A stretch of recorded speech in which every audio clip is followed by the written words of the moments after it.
Hello students, today we are going to discuss about a new topic, that is limits. In the limits we discuss first some formulas and some definitions. The first definition of the limits. Here some functions are also discussed. The functions are absolute value function. It is also known as modulus function. Modulus function. Suppose x is a real number, then the absolute value of x is defined as modulus of x. You can already discuss this topic in functions topic. We already explained in functions topic about absolute value function or modulus function. Modulus function is defined as modulus of any number is defined as x if x greater than or equal to 0 and modulus of x is minus x if x less than 0. Suppose x is a number, it is defined as x for x greater than or equal to 0. ఎక్కడైనా పెట్టొచ్చు, లేకపోతే denominator ఇది other డెఫినేషన్లో అయినా పెట్టొచ్చు. X equal to అనేది ఎక్కడైనా అక్కడైనా పెట్టొచ్చు. ఎక్స్ లెస్ దాన్ 0 అయితే మైనస్ ఎక్స్గా రాయాలి, X greater than or equal to 0 అయితే ఎక్స్గా రాయొచ్చు. యూజువల్గా మనం ఎలా రాస్తాం, ఎక్కడైనా ఈక్వల్ టు పెట్టచ్చు, ఇక్కడ తీసేయచ్చు, అదైనా సేమ్ డెఫినేషన్ అవుతుంది. అయితే ఈ ఫంక్షన్ ఎందుకు వచ్చిందంటే అబ్జల్యూట్ వాల్యూ ఫంక్షన్ అని, ఇది ఎప్పుడు కూడా ఆల్వేస్ పాజిటివ్ అవుట్పుట్ ఇస్తుంది. సపోజ్ మనకి ఎక్స్ ఈజ్ ఈక్వల్ టు -2 తీసుకున్నాం అనుకోండి, అంటే మాడ్యులస్ ఆఫ్ ఎక్స్ ఏమవుతుంది, మాడ్యులస్ ఆఫ్ -2 అవుతుంది. మాడ్యులస్ ఆఫ్ -2 అంటే ఏంటి, ఈ X value negative, X less than 0. కాబట్టి డెఫినేషన్ ప్రకారం ఏం చెప్తుంది, ఎక్స్ నెగిటివ్ అయినప్పుడు -x రాయమని చెప్తుంది. అంటే మైనస్ అని రాసి ఆ ఎక్స్ వాల్యూ ఏదైతే ఉందో అది రాయాలి. ఎక్స్ ఎంత, -2. కాబట్టి మైనస్ ఆఫ్ -2 ఏమవుతుంది, +2 అవుతుంది.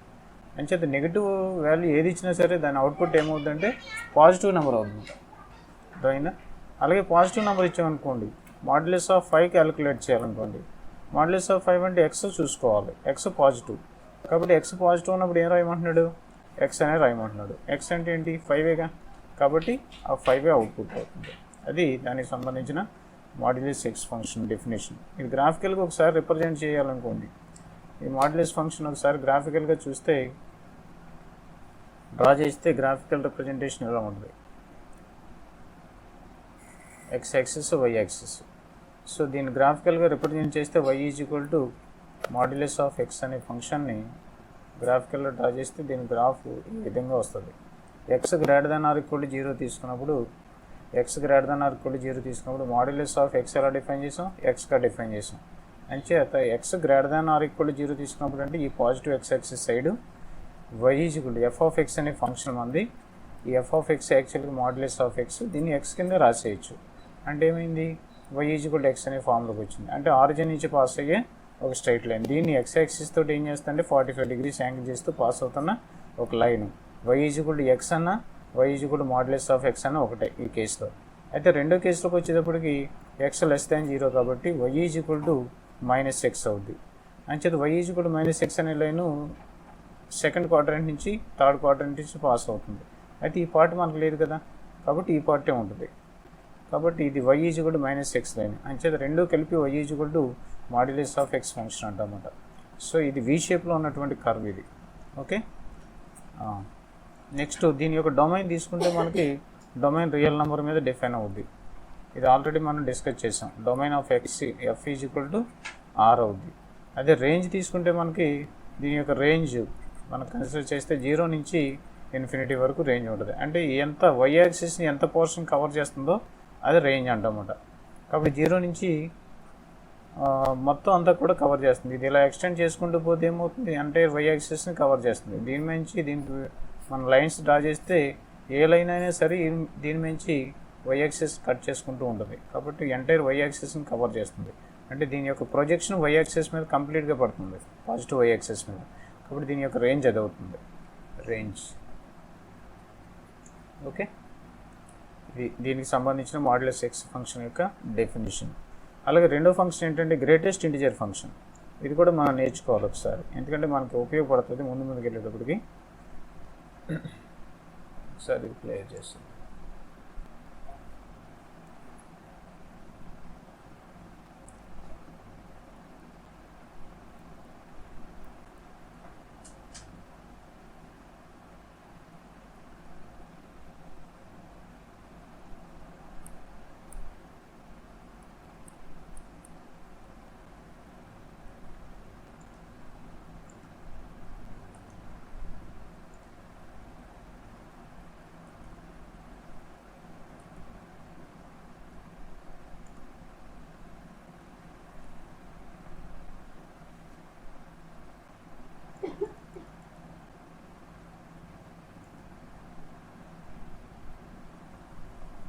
అలాగే next greatest integer function. Greatest integer function చూస్తే దీన్ని ఎలా డిఫైన్ చేస్తాడంటే, greatest integer function is the integer, greatest integer of X is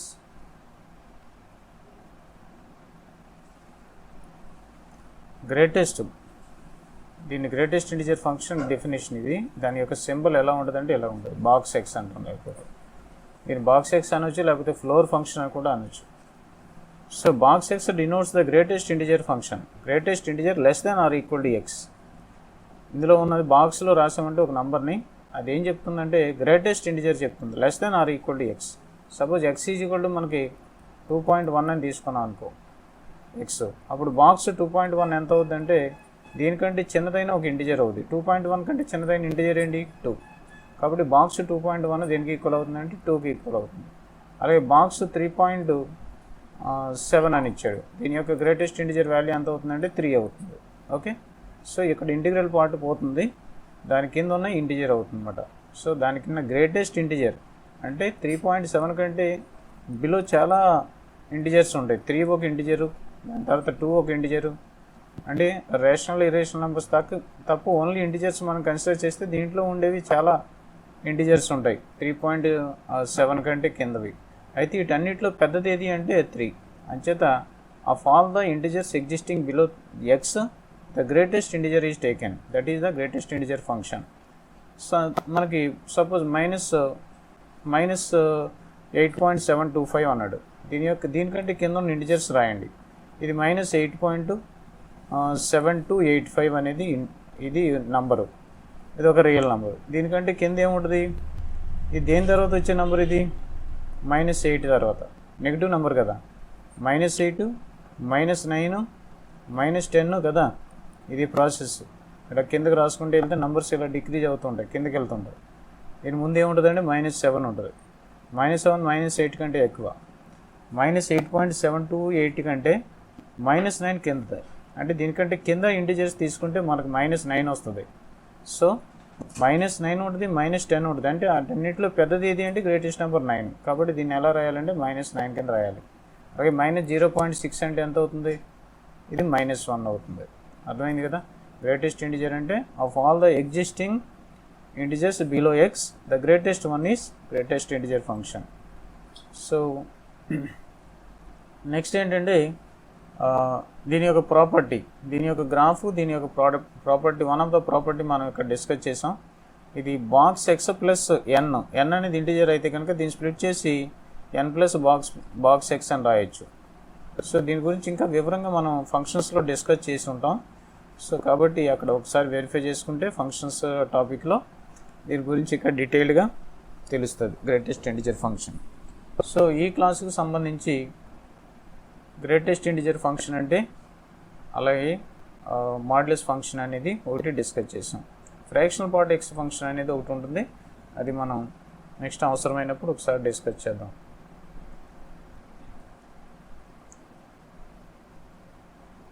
okay, so next concept ఏంటంటే నైబర్హుడ్. సో మనకి ప్రజెంట్ ఉన్న లిమిట్స్ టాపిక్కి సంబంధించిన రెలవెంట్ డెఫినేషన్ ఏంటంటే నైబర్హుడ్. నైబర్హుడ్ ఏంటి, వాట్ ఈజ్ నైబర్హుడ్? నైబర్హుడ్ అంటే if A is a real number and delta is smallest positive real number, delta అనేది ఒక smallest positive real number అయితే, అంటే డెల్టా అనేది ఎంత లీస్ట్ నెంబర్ అంటే డెల్టాని వెరీ వెరీ స్మాల్గా మనం కన్సిడర్ చేసుకున్నాం. 0.001 అంటే ఎంత ఉంటుంది? సో 1లో 1 lakh పార్ట్, 10 lakh పార్ట్ అనేది ఇది డెల్టా వాల్యూ. అలాగా వెరీ వెరీ స్మాలెస్ట్ నెంబర్స్ని మనం కన్సిడర్ చేసుకోవాలి డెల్టా ప్లేస్లో. అలాంటి ఒక రియల్ నెంబర్ని మనం డెల్టా ప్లేస్లో తీసుకుంటే ఏ అనేది ఏదైనా రియల్ నెంబర్ అయితే, సో ఏ అనేది 7 అవ్వచ్చు, లేకపోతే 6 అవ్వచ్చు, లేకపోతే 10 అవ్వచ్చు, 10.5 అవ్వచ్చు, ఏదైనా ఒక రియల్ నెంబర్ ఏ. దీనికి అటు ఇటు ఒక డెల్టా డిస్టెన్స్లో, డెల్టా డిస్టెన్స్ అంటే ఏకి 0.001 యాడ్ చేయడం వల్ల ఎంతో డిస్టెన్స్ వస్తుంది? Very less, very less distance cover చేస్తుంది ఈ రియల్ నెంబర్ లైన్ మీద. సో ఇంత స్మాలెస్ట్ డిస్టెన్స్లో ఎగ్జిస్ట్ అయ్యేటటువంటి అన్ని రియల్ నెంబర్స్ యొక్క కలెక్షన్ని ఏ యొక్క నైబర్హుడ్ అంటాం. అంటే చాలా తక్కువ డిస్టెన్స్లో, ఎంత తక్కువ అంటే ఎంతైనా తీసుకోవచ్చు. అంటే డెల్టా వాల్యూ ఎంత తీసుకున్నా సరే, డెల్టా వాల్యూ ఎంత చిన్నది తీసుకున్నా సరే, ఒక there exist smallest neighbourhood around A. Suppose 7 తీసుకున్నాను అనుకోండి, 7కి 0.001 రైట్ సైడు, 7కి 0.007 లెఫ్ట్ సైడు, మనం అటు ఇటు ఉన్న రియల్ నెంబర్స్ యొక్క కలెక్షన్ తీసుకుంటే అది 7 యొక్క నైబర్హుడ్ అంటామన్నమాట. 7 యొక్క డెల్టా నైబర్హుడ్ అంటాం. అలాంటి నైబర్హుడ్ ఒకటి మనకి రియల్ లైన్ మీద ఎగ్జిస్ట్ అవుతుంది. ఒకవేళ 7 లేకుండా దాన్ని మాట్లాడాలనుకోండి, అంటే మనం ఎలా రాస్తాం? ఏ అనే వాల్యూ 7గా తీసుకుంటే ఏ మైనస్ డెల్టా కామా ఏ ప్లస్ డెల్టా అనేది డెల్టా నైబర్హుడ్ ఆఫ్ ఏ. ఒకవేళ ఇందులో ఏ లేకుండా మాట్లాడితే దాన్ని డిలీటెడ్ డెల్టా నైబర్హుడ్ ఆఫ్ ఏ అంటాం. అంటే ఈ క్లోజెస్ట్ ఇంటర్వల్లో ఏ మైనస్ డెల్టా కామా ఏ ప్లస్ డెల్టాలో ఏని డిలీట్ చేసిస్తే, ఏని డిలీట్ చేసి రాస్తే వచ్చే నైబర్హుడ్ని డిలీటెడ్ డెల్టా నైబర్హుడ్ అంటాం. డిలీటెడ్ డెల్టా నైబర్హుడ్ ఆఫ్ ఏ అంటాం అన్నమాట అటువంటిది. సో అయితే ఇప్పుడు లిమిట్ గురించి మనం మాట్లాడాలి. లిమిట్ అంటే ఏంటంటే ఇక్కడ డెఫినేషన్ బట్టి ఒకసారి క్లాసికల్ డెఫినేషన్ ఒకసారి అబ్జర్వ్ చేస్తే, ఎఫ్ ఆఫ్ ఎక్స్ అనేది ఒక రియల్ వాల్యూడ్ ఫంక్షన్ అయితే, అంటే ఎఫ్ ఆఫ్ ఎక్స్ అనేది ఒక రియల్ వాల్యూడ్ ఫంక్షన్ అయితే, అంటే డొమైన్ మనం రియల్ నెంబర్ తీసుకున్నప్పుడు రేంజ్ కూడా రియల్ నెంబర్స్ వస్తే రియల్ వాల్యూడ్ ఫంక్షన్స్ అంటాం. అంటే ఎఫ్ ఆఫ్ రేంజ్ అనేది, ఎఫ్ యొక్క రేంజ్ అనేది subset of real number set అవ్వాలి. అలా ఉంటే రియల్ వాల్యూడ్ ఫంక్షన్ అంటాం. అలాంటి రియల్ వాల్యూడ్ ఫంక్షన్ డిఫైన్డ్ అయితే డిలీటెడ్ నైబర్హుడ్ ఆఫ్ ఏలో L is a real number, then for each epsilon greater than 0 there exists a delta greater than 0 such that 0 less than modulus of delta minus a less than delta implies f of x minus L less than epsilon. ఇది ఒక classical definition. Then we say that f is the limit of f of x at x is equal to a is existing and it is denoted by limit extends to a f of x is equal to L అని రాస్తామన్నమాట. ఇంత చదివింది మీకు క్లియర్గా అర్థం అవ్వాలంటే ఇప్పుడు చెప్పేది అర్థం చేసుకోండి. సో ఇక్కడ మనం ఈ లిమిట్ గురించి ఒక మాట్లాడాలంటే క్లాసికల్ డెఫినేషన్ పాయింట్ ఆఫ్ వ్యూలో ఒక ఎఫ్ ఆఫ్ ఎక్స్ అనే ఫంక్షన్ ఒకటి ఉంది. ఎఫ్ ఆఫ్ ఎక్స్ లిమిట్ అంటే ఏంటో చూద్దాం.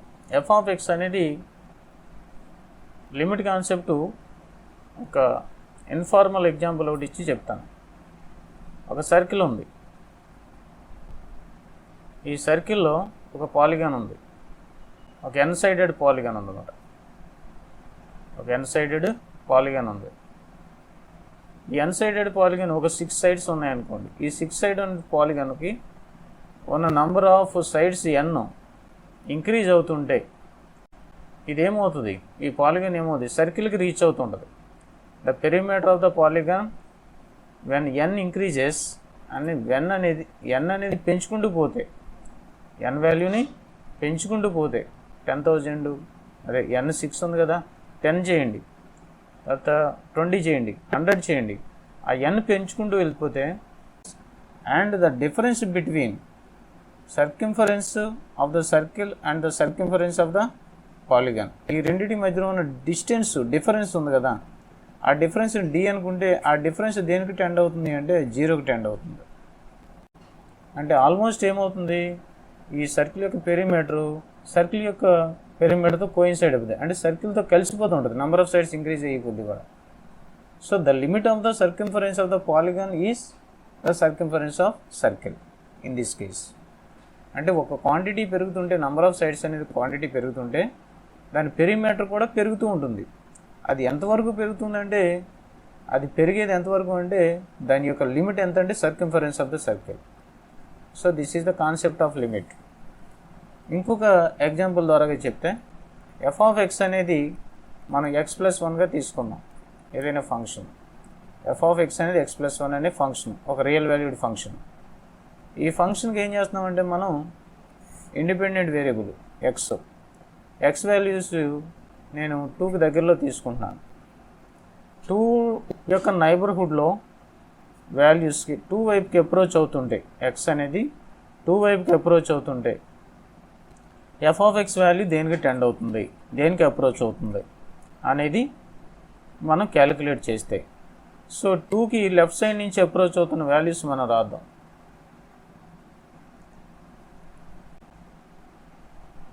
మనం తీసుకున్న function real valued function F of X is equal to x+1 అనేది నేను కన్సిడర్ చేశాను. ఇక్కడ ఏం చేస్తున్నామంటే, ఇక రియల్ నంబర్ లైన్ మీద ఒక ఏ వాల్యూ 2 ఉంది. దీనికి లెఫ్ట్ సైడ్ నుంచి నేను ఎక్స్ వాల్యూస్ని తీసుకుంటున్నాను 2 వైపుకి.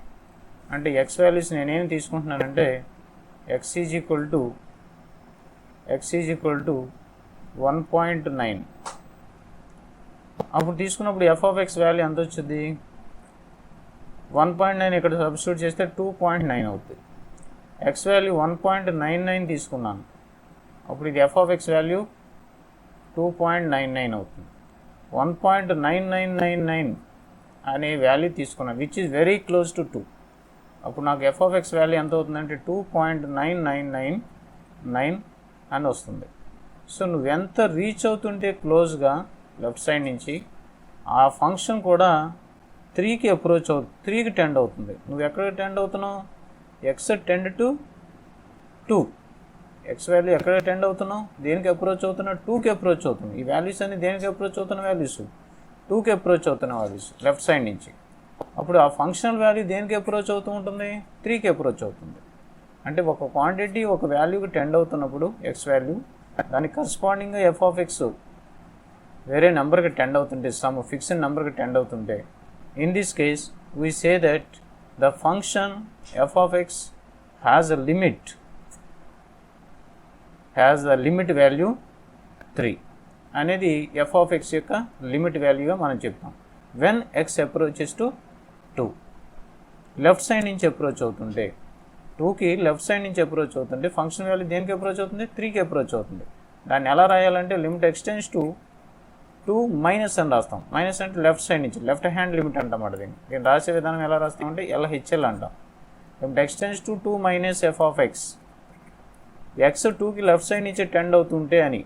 అప్పుడు ఎఫ్ ఆఫ్ ఎక్స్ దేనికి టెండ్ అవుతుందంటే 3కి టెండ్ అవుతుంది. రాసే విధానం ఎలాగంటే as x tends to 2, then as x tends to 2 F of X tend to 3.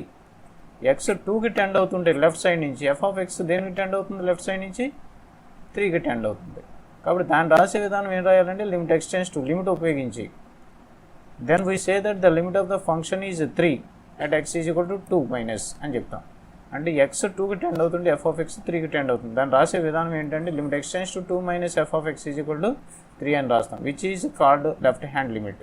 అలాగే రైట్ సైడ్ నుంచి కూడా మీకు ఎక్స్ వాల్యూస్ మనకి తీసుకుంటే, 2కి నైబర్హుడ్లో వాల్యూస్ ఎక్స్ వాల్యూస్ నేనేం తీసుకుంటున్నా అంటే 2.01 తీసుకుంటున్నాను. అప్పుడు ఎఫ్ ఆఫ్ ఎక్స్ వాల్యూ ఎంత అవుతుంది, 3.01 అవుతుంది. ఎక్స్ వాల్యూ 2.001 తీసుకున్నాను, ఎఫ్ ఆఫ్ ఎక్స్ వాల్యూ ఎంత అవుతుంది, 3.001 అవుతుంది. అలాగే ఎక్స్ క్లోజ్గా వస్తుంటే రైట్ సైడ్ నుంచి, అప్పుడు ఎఫ్ ఆఫ్ ఎక్స్ వాల్యూ దేనికి అప్రోచ్ అవుతుంది, 3కి అప్రోచ్ అవుతుంది. So 3 is the limit of the function at X is equal to 2. 2 దగ్గర 3 అనే దాన్ని లిమిట్ అంటాం రైట్ సైడ్ నుంచి. అర్థమైంది కదా. సో ఇది లిమిట్ కాన్సెప్ట్. ఒకవేళ ఒక ఫంక్షన్కి లిమిట్ ఎగ్జిస్ట్ అవ్వాలి అంటే రైట్ లిమిట్ లెఫ్ట్ లిమిట్ ఒకే వాల్యూకి టెండ్ అవ్వాలి. అంటే లెఫ్ట్ హ్యాండ్ లిమిట్ ఏదైతే తీసుకున్నాం మనం, left hand limit at X is equal to 3 should be equal to right hand limit at X is equal to 3. ఆ రెండు ఈక్వల్ అయితే ఆ ఫంక్షన్ ఎగ్జిస్ట్ అవుతుంది అని అంటాం. అప్రోచ్ అయితే చాలు, అక్కడ డిఫైన్ అవ్వాలి, అవ్వకపోవచ్చు. f(3) అనేది డిఫైన్ అవ్వచ్చు, అవ్వకపోవచ్చు. కానీ సేమ్ వాల్యూకి టెండ్ అవుతుంటే దాన్ని లిమిట్ ఎగ్జిస్ట్ అవుతుందని అంటాం. LHL దేనికి ఈక్వల్ అవ్వాలి? RHLకి ఈక్వల్ అయితే లిమిట్ ఎగ్జిస్ట్ అవుతుందని అంటాం. దాన్ని క్లాసికల్గా ఎలా డెఫినేషన్ పాయింట్ ఆఫ్ వ్యూలో చెప్పాలి అంటే, x ఏకి టెండ్ అవుతుంది అని చెప్పే విధానాన్ని ఏమంటాడంటే, జస్ట్ ఎ మినిట్,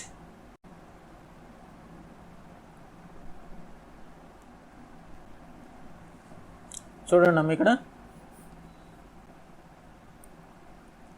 x ఏకి టెండ్ అవుతుంది, x ఏ వాల్యూకి టెండ్ అవుతుంది. ఏ అంటే 7 అవ్వచ్చు, ఏదో ఒకటి అవ్వచ్చు. ఒక ఏ అనుకున్నాను జనరల్గా. x లెఫ్ట్ సైడ్ నుంచి ఏకి టెండ్ అవుతుంది అంటే LHL. x రైట్ సైడ్ నుంచి ఏకి టెండ్ అవుతుంది, అది RHL. RHLని ఎలా రాయాలి? Limit x tends to a plus f of x.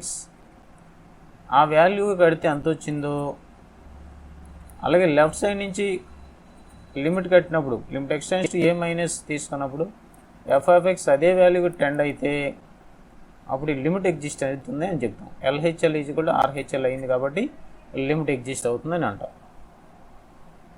Okay, this is about limit. దీన్ని ఎలా చెప్తాడంటే, క్లాసికల్ డెఫినేషన్లో వాడు ఏం చెప్తున్నాడంటే, x ఏకి టెండ్ అవుతుంది అని చెప్పడాన్ని,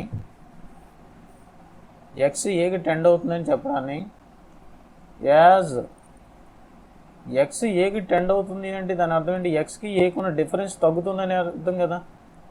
as x tend to a అంటే xకి ఏకి ఉన్న డిఫరెన్స్ బాగా తగ్గుతుంది, అంటే బాగా నైబర్హుడ్లోకి వెళ్ళిపోతుంది. అంటే x minus a less than delta అంటే అర్థం ఏంటి? Delta very very small.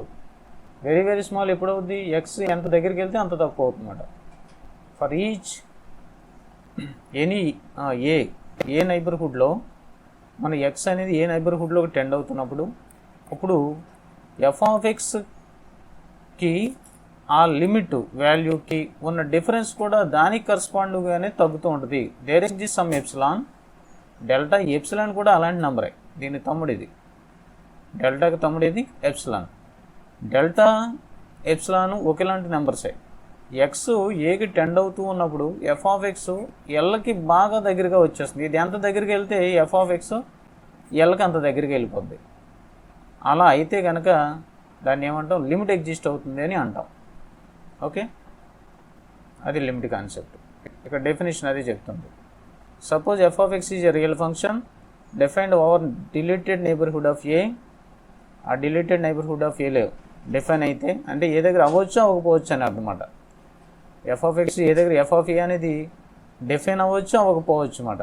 అంటే అర్థమేంటి? డిఫైన్ అవ్వచ్చు అవ్వకపోవచ్చు అంటే అర్థం ఏంటంటే, ఎఫ్ ఆఫ్ ఎక్స్ నేను suppose X square minus 4/x-2 అని రాశాను అనుకోండి. At x is equal to 2 దగ్గర ఇది అన్డిఫైన్డ్. ఏం చేద్దా? ఎక్స్ 2 పెట్టామనుకోండి 0 అవుతుంది, డినామినేటర్ కూడా 0 అవుద్ది. 0/0 ఏమవుద్ది? అన్డిఫైన్డ్ అవుద్ది. అలాంటి ఫంక్షన్ ఏది తీసుకున్నా సరే, ఒకవేళ ఆ ఏ దగ్గర డిఫైన్ అయినా అవ్వకపోయినా, అవ్వచ్చు అవ్వకపోవచ్చు, అంటే డిలీటెడ్ నైబర్హుడ్ ఆఫ్ 2లో ఆ ఫంక్షన్ డిఫైన్ అయితే ఈ 2కి సరౌండింగ్లో ఏ వాల్యూ తీసుకున్నా సాటిస్ఫై అవుతుంది, డిఫైన్ అవుతుంది. అంచేత అలాంటి ఫంక్షన్ మనం కన్సిడర్ చేస్తే ఎఫ్ ఆఫ్ ఎక్స్ ఒక డిలీటెడ్ నైబర్హుడ్ ఆఫ్ ఏలో డిఫైన్ అవ్వచ్చు అవ్వకపోవచ్చు అన్నమాట.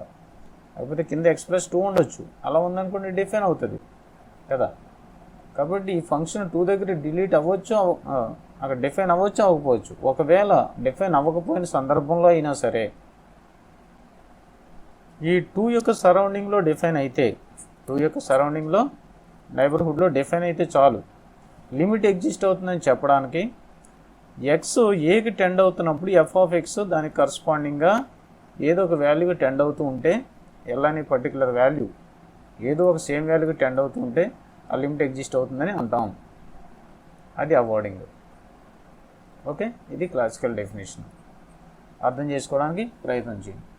ఇంకోటి ఏంటంటే, దీన్ని గ్రాఫికల్గా ఒకసారి అబ్జర్వ్ చేస్తే, గ్రాఫికల్ అబ్జర్వేషన్ ఒకసారి చూద్దాం. దీన్ని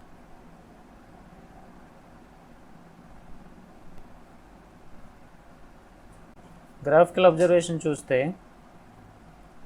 నేను ఇప్పుడు తీసుకున్న ఫంక్షన్ లేకపోతే వేరే ఏదైనా సరే ఒక ఫంక్షన్ ఇలా ఉంది, దాని గ్రాఫ్ ఎలా ఉంది అంటే ఇలా ఉంది ఒక ఫంక్షన్. దీని 2 దగ్గర దీని యొక్క ఫంక్షనల్ వాల్యూ f(2) అనుకోండి. 2 దగ్గర నేను ఈ ఫంక్షను లిమిట్ ఎగ్జిస్ట్ అవుతుందని ఎప్పుడు చెప్తానంటే x 2కి టెండ్ అవుతున్నప్పుడు దీనికి వచ్చే ఫంక్షనల్ వాల్యూస్ ఉంటాయి కదా, దీనికి వచ్చే ఫంక్షనల్ వాల్యూ ఎక్కడొకటి ఉంటుంది, ఎక్కడొకటి ఉంటుంది, ఎక్కడొకటి ఉంటుంది. ఇవన్నీ కూడా ఈ f(2కే టెండ్ అవ్వాలి. అదైనా f(2) ఏదైతే ఉందో, లేకపోతే L అనుకో దాన్ని, ఆ L అనే పర్టికులర్ వాల్యూకే టెండ్ అవుతూ ఉండాలి. x 2కి టెండ్ అవుతున్నప్పుడు ఈ x L f(x) దీనికే టెండ్ అవ్వాలి తప్ప ఎక్కడికొక్కడికో వెళ్ళిపోకూడదు. అలాగే రైట్ సైడ్ నుంచి కూడా, రైట్ సైడ్ నుంచి ఏ వాల్యూ తీసుకున్నా 2 నైబర్హుడ్లో ఇది ఎలా వస్తుంది కదా, దీని యొక్క ఫంక్షన్ వాల్యూ ఇక్కడ వచ్చింది, దీనికి ముందు వాల్యూ తీసుకున్నాను, అప్పుడు దాని ఫంక్షన్ వాల్యూ ఇక్కడికి వచ్చింది. మన టార్గెట్ ఇది. కాబట్టి నేను ఇక్కడ నుంచి ఇక్కడ దగ్గరికి మూవ్ అవుతుంటే ఈ ఫంక్షన్ దేనికి మూవ్ అవ్వాలి, ఈ ఫంక్షన్ వాల్యూ ఇక్కడున్న టార్గెట్కి రీచ్ అవ్వాలి. సో నేను ఇంకా దగ్గరికి తీసుకున్నాను, అప్పుడు అది ఇంకా దగ్గరికి వెళ్ళాలి ఈ టార్గెట్కి. అలాగే ఈ టార్గెట్ వైపుకి రీచ్ అవుతూ ఉంటే, అలాగా టార్గెట్ వైపుకి రీచ్ అవుతూ ఉంటే ఫంక్షనల్ వాల్యూస్ ఇది మన టార్గెట్. నేను ఇక్కడ 2 అనే పాయింట్ దగ్గర ఈ టార్గెట్ వాల్యూ L మాట, f(2) మాట. సో నేను ఏం చేస్తున్నాను, దీనికి నైబర్హుడ్లో వాల్యూస్ తీసుకుంటుంటే దీనికి కరస్పాండింగ్ వచ్చే వాల్యూస్ అన్నీ కూడా దీని వైపు నడుస్తూ ఉన్నాయి. అలాగే రైట్ సైడ్ నుంచి కూడా నేను 2 వైపుకి లెఫ్ట్ సైడ్ నుంచి ఇటువైపుకి వస్తుంటే 2 వైపుకి, రైట్ సైడ్ నుంచి కూడా ఈ ఫంక్షనల్ వాల్యూస్ 2 వైపుకి వస్తున్నాయి. అలా అయితే ఏమో ఈ L వైపుకి వస్తున్నాయి, అప్పుడు ఈ లిమిట్ ఎగ్జిస్ట్ అవుతుందని చెప్తాను అనమాట. అలా కాకుండా నీకు ఎలా ఉందనుకోండి, 2 దగ్గర ఒక ఫంక్షను వాల్యూ ఇది, సో కర్వ్ ఎలా ఉంది, ఒక కర్వ్ ఎలా ఉంది, ఈ కర్వ్ ఎలా ఉందంటే 2 దగ్గర ఈ కర్వ్ యొక్క డెఫినేషన్ బట్టి ఇక్కడ వచ్చింది దాని ఫంక్షన్ వాల్యూ, కర్వ్ ఏమో ఇలా ఉంది. ఇప్పుడు నేను 2 వైపుకి వస్తుంటే ఈ కర్వ్ మీద పాయింట్లు ఎక్కడికి వస్తున్నాయి, 2 వైపుకి వస్తున్నాయి, కానీ ఇక్కడ డిఫైన్ అవ్వలేదు, ఇది ఇక్కడ దాని వాల్యూ. ఓకే, f(2) అనే వాల్యూ ఇక్కడ వచ్చింది దానికి. ఇప్పుడు నేను దీని వైపుకి వస్తున్నాను అనుకోండి, ఈ ఫంక్షన్ వాల్యూస్ కూడా ఇక్కడికి వస్తున్నాయి, ఇక్కడ వైపుకి వస్తున్నాయి, కానీ ఫంక్షనల్ వాల్యూ ఎక్కడ ఉందండి, 2 దగ్గర ఈ వాల్యూ అయింది అనుకోండి, డిఫైన్ అయ్యి ఉందనుకోండి, ఒక పర్టికులర్ వాల్యూ L కాకుండా f(2) అనేది ఇది, f(2) అనేది ఇది, ఈ కర్వ్ మీదకి ఇటువైపుకి వస్తుంది, కానీ ఇక్కడికి వెళ్ళలేదు కదా ఇది. అంటే ఏమైంది, 2కి అప్రోచ్ అవుతుంది ఫంక్షన్ వాల్యూకి, ఈ వాల్యూకి అప్రోచ్ అవుతున్నాయి, ఇక్కడికి అప్రోచ్ అవుతున్నాయి, కానీ దీనికి టచ్ అవ్వట్లేదు. అంటే ఈ ఫంక్షన్ వాల్యూ Lకి టచ్ అవ్వట్లేదు. నువ్వు రైట్ సైడ్ నుంచి తీసుకున్నావు అనుకోండి, ఈ ఫంక్షన్ వాల్యూ 2కి అప్రోచ్ అవుతున్నాయి, అంటే ఈ పాయింట్ ఒకవైపుకి వెళ్తుంది, దీని అప్రోచ్ అవుతుంది, నువ్వు ఫంక్షన్ వాల్యూస్ ఇక్కడికి వస్తున్నాయి, దీని వైపుకి లెఫ్ట్ సైడ్ నుంచి అప్రోచ్ అవుతుంటే దీని వైపుకి వస్తున్నాయి ఫంక్షన్ వాల్యూస్. ఈ రెండు కనెక్ట్ అవ్వట్లేదు, అంటే సేమ్ వాల్యూకి టెండ్ అవ్వట్లేదు, అప్పుడు ఈ లిమిట్ డస్ నాట్ ఎగ్జిస్ట్ అంటమాట. అలాగే మనకి గ్రాఫ్ని బట్టి కూడా చెప్పచ్చు. నెక్స్ట్, ఇది ఫంక్షన్ కాన్సెప్ట్, లిమిట్ కాన్సెప్ట్. ఇప్పుడు మనకి దీన్ని లిమిట్ ఫైండ్ అవుట్ చేయాలంటే ఏం చేయాలి, ఒక ఫంక్షన్కి లిమిట్ ఫైండ్ అవుట్ చేయాలంటే ఏం చేయాలి, when x tends to ఇది డెల్టా నైబర్హుడ్ ఆఫ్ ఏ, దీన్ని ఏమంటామంటే left limit of f(x) at x = a అంటాం. లిమిట్ x tends to a plus అంటే రైట్ నైబర్హుడ్లో టెండ్ అవుతుంటే లిమిట్ x tends to a f(x) = L అంటాం. Then L is called right limit of f(x) at x = a. if limit x tends to a f(x) is not equal to f(x), limit x tends to a f(x) అయితే కనుక limit does not exist. మనం already explain చేసుకున్నది. Next point, limit x tends to a f(x) exists, then it is unique. యూనిక్గా ఉంటుంది అది. ఎప్పుడైనా సరే మనకి ఒక ఫంక్షన్ లిమిట్ ఫైండ్ అవుట్ చేసేటప్పుడు అది 0/0 ఫామ్ కానీ ∞/∞, ఇట్ ఈస్ నాట్ 0, ∞/∞ ఫామ్ కానీ, అంటే f(x) పైన ఇన్ఫినిటీ టెండ్ అవ్వాలి, డినామినేటర్ కూడా ఇన్ఫినిటీకి టెండ్ అవుతుంటే, లేకపోతే ∞/∞ ఫామ్ రావడం కానీ, ∞/0 అనే ఫామ్ రావడం కానీ, 0/∞ ఫామ్ రావడం కానీ, 1/∞ ఫామ్ రావడం కానీ జరిగితే అప్పుడు ఆ ఫంక్షన్ని ఇండిటర్మినేట్ ఫామ్లో ఉందని అంటాం. అంటే సపోజ్ నేను ఇది తీసుకుందాం, limit x tends to 0 f of x sin x by x అనే ఫంక్షన్ ఉంది. పైన ఉన్న ఫంక్షన్ ఏంటి, sin x, డినామినేటర్ ఏంటి ఎక్స్.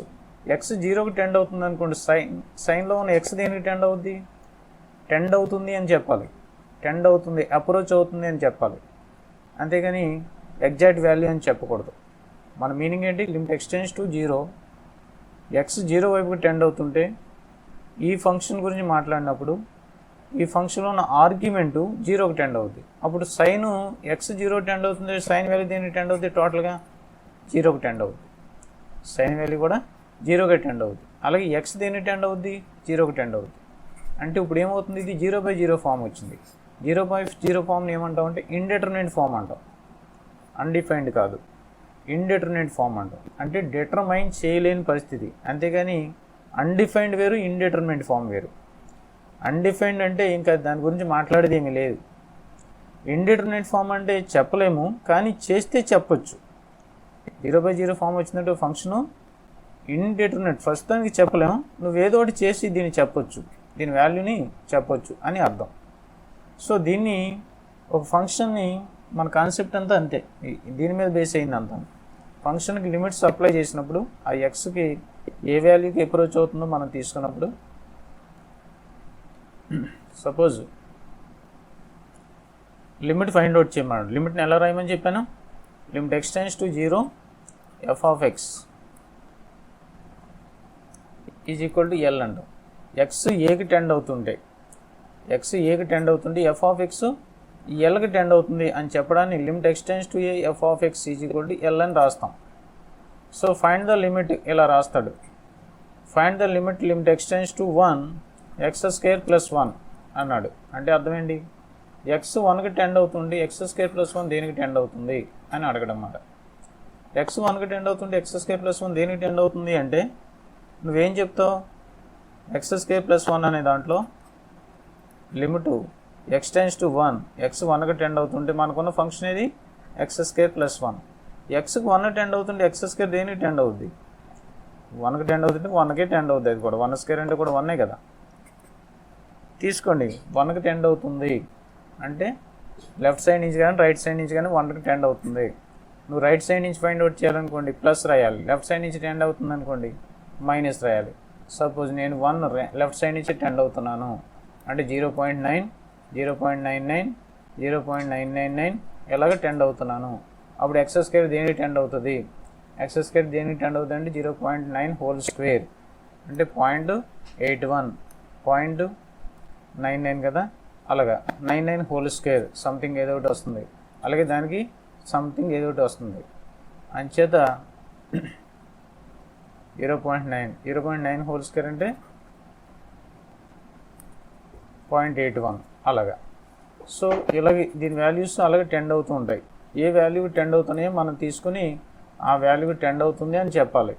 సో మీరు ఇంచుమించుకి ఎక్స్ 1కి టెండ్ అవుతుంటే x² ఇంకా లార్జ్ నెంబర్ కాబట్టి అది కూడా 1కి టెండ్ అవుతూ ఉంటుంది. 0.81 ఇంకా దానికి ముందుకు చేస్తే 0.99 ఇంకా స్క్వేర్ చేస్తే 0.85 సంథింగ్ అలా వస్తూ ఉంటుంది. అలా వస్తున్నప్పుడు 1కి టెండ్ అవుతున్నట్టుగా అది కూడా లెక్క. కాబట్టి x² 1కి టెండ్ అవుద్ది. x² + 1 ఎంతకి టెండ్ అవుద్ది అంటే 1 + 1 అంటే 2కి టెండ్ అవుతుంది. కాబట్టి x 10 to 1 అయినప్పుడు x² + 1 దేనికి టెండ్ అవుతుందంట, 2కి టెండ్ అవుతుందంట. సో ఇలా రాసేసే బదులు మనం ఏం చెప్తామంటే డైరెక్ట్గా limit x tends to 1 minus x² + 1 అనే దాన్ని చెప్పడం కోసం డైరెక్ట్గా తీసుకెళ్ళి ఇందులో సబ్స్టిట్యూట్ చేసి రాస్తూ ఉంటాం. 1² + 1 అని రాస్తాం. 1² + 1 అంటే 2కి టెండ్ అవుతుంది అని చెప్పడం దీని ఉద్దేశం. కానీ ఎగ్జాక్ట్గా మనం 1 తీసుకెళ్ళి ఇందులో సబ్స్టిట్యూట్ చేసినా టెండ్ అవుతుంది అనే మీనింగ్లోనే సబ్స్టిట్యూట్ చేస్తాం తప్ప ఇది ఎగ్జాక్ట్గా -1 అనే సెన్స్లో సబ్స్టిట్యూట్ చేయం. మనం చెప్పేటప్పుడు కూడా అప్రోచింగ్ వాల్యూ అప్రోచ్ అవుతుంది, 2కి అప్రోచ్ అవుతుందని చెప్పాలి. x² + 1 అనేది 2కి అప్రోచ్ అవుతుందని చెప్పాలి, కానీ ఎగ్జాక్ట్గా 2 అని చెప్పలేము. అది లిమిట్ కాన్సెప్ట్. అలాగే మనం ఏదైనా లిమిట్ ఫైండ్ అవుట్ చేయాలంటే సబ్స్టిట్యూట్ చేస్తాం, కానీ అప్రోచింగ్ మీనింగ్ మాట మన మనసులో అనుకునేది నేను అప్రోచ్ అవుతుంది అనే వాల్యూని ఫైండ్ అవుట్ చేస్తున్నాను అని అనుకోవాలి, కానీ వేసేది మటుకు సబ్స్టిట్యూషన్ వేసేస్తాం. ఓకే, ఎక్స్ ప్లస్లో -1 వేసేసి స్క్వేర్ చేస్తే 1 అవుద్ది, 1 + 1 2 అవుతుంది. సో సబ్స్టిట్యూషన్ చేస్తాం. ఇన్నర్ మీనింగ్ ఏంటి? Approaching. So this is about substitution. అయితే కొన్ని లిమిట్స్ మనం చేసినప్పుడు ఏమవుతుందంటే న్యూమరేటర్ డినామినేటర్ ఫామ్లో ఉన్నప్పుడు limit 0/0 form, ∞/∞ form, difference f(x - g) అనే ఫామ్లో ఉన్నప్పుడు ∞/∞ ఫాము, ∞/0 ఫాము, 0/0 అనే ఫామ్లోను, 1/∞ ఫామ్లోను ఇలా వస్తూ ఉంటాయి. అలా వచ్చినప్పుడు దాన్ని ఏమంటామంటే ఇండెటర్మినేట్ ఫామ్ అంటాం. దాన్ని డెటర్మినేట్ ఫామ్ చేయడం కోసం మనం ఏం చేస్తామంటే కొన్ని మెథడ్స్ ఫాలో అవుతాం. ఇండెటర్మినేట్ ఫామ్లో ఉన్న దాన్ని డెటర్మినేట్ ఫామ్లోకి మార్చడం కోసం కొన్ని మెథడ్స్ ఫాలో అవుతాం. ఆ మెథడ్స్ ఏంటంటే ఫస్ట్ ఫ్యాక్టరైజేషన్ మెథడ్ చేయడం ద్వారాగా ఫ్యాక్టరైజేషన్, రెండోది రేషనలైజేషన్ చేయడం ద్వారా కానీ, మూడోది స్టాండర్డ్ ఫార్ములాస్ అప్లై చేయడం వల్ల కానీ. ఫైండ్ లిమిట్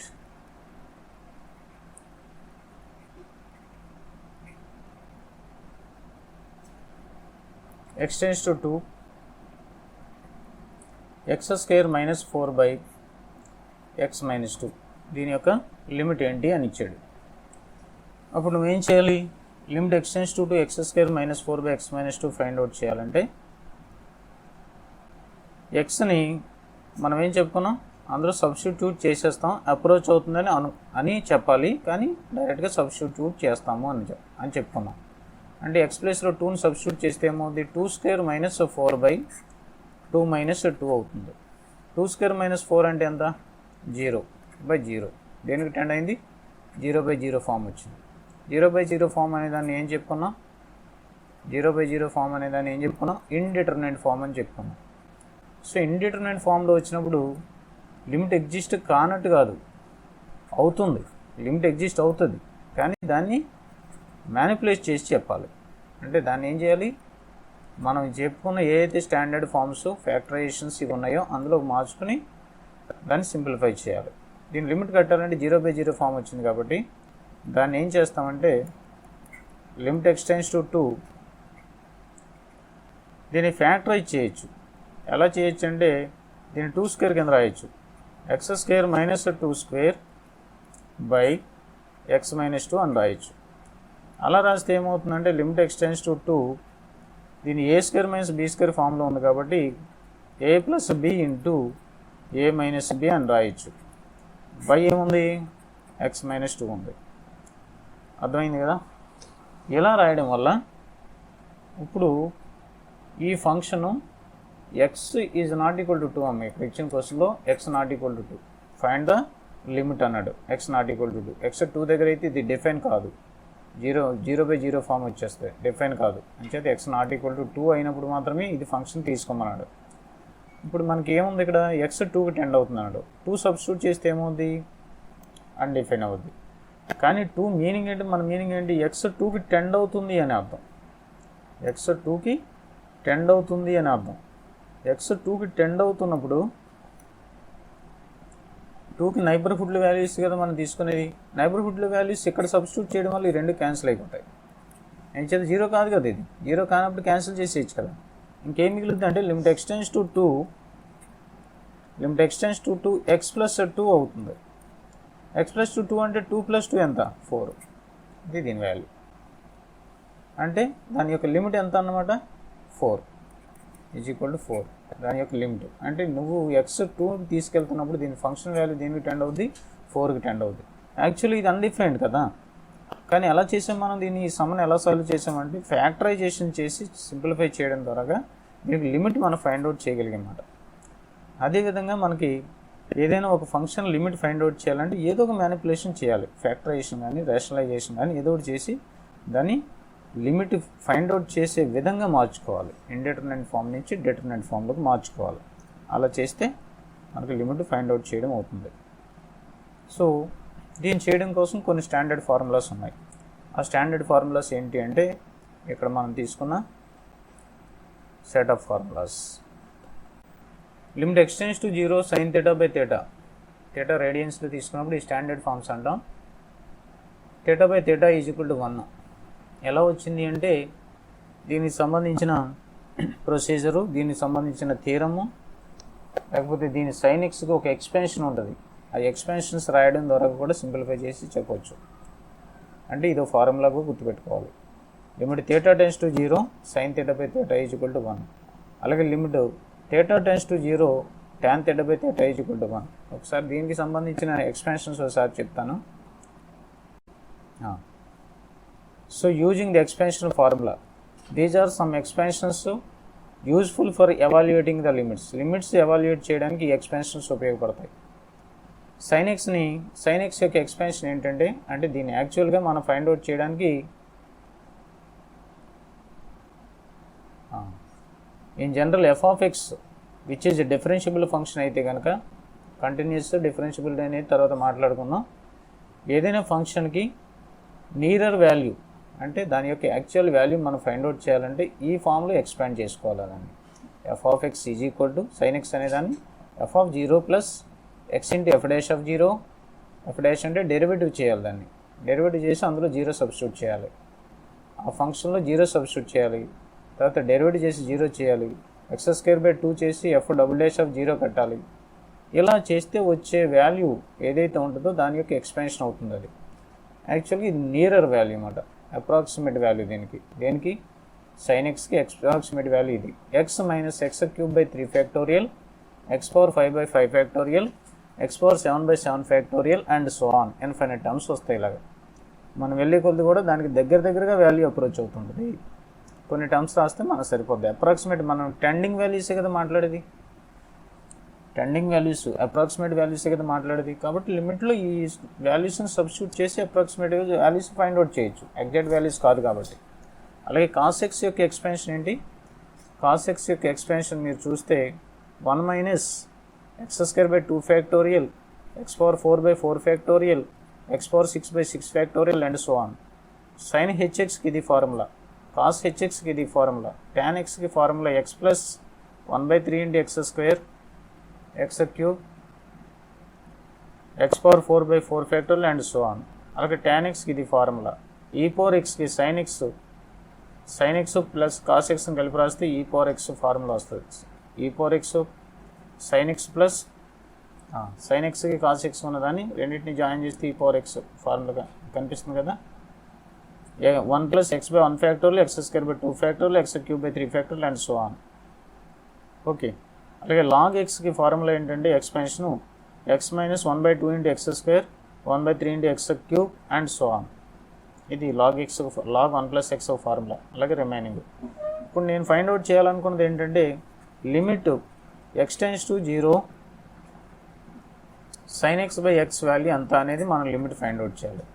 మనకి ఇక్కడ వచ్చింది ఏంటి, ఈ ఎక్స్పెన్షన్ బట్టి limit x tense to 0 sin xని ఎలా రాయొచ్చు, x minus x³ by 3 factorial plus x power 5 by 5 factorial minus and so on by x ఇలా రాయొచ్చు.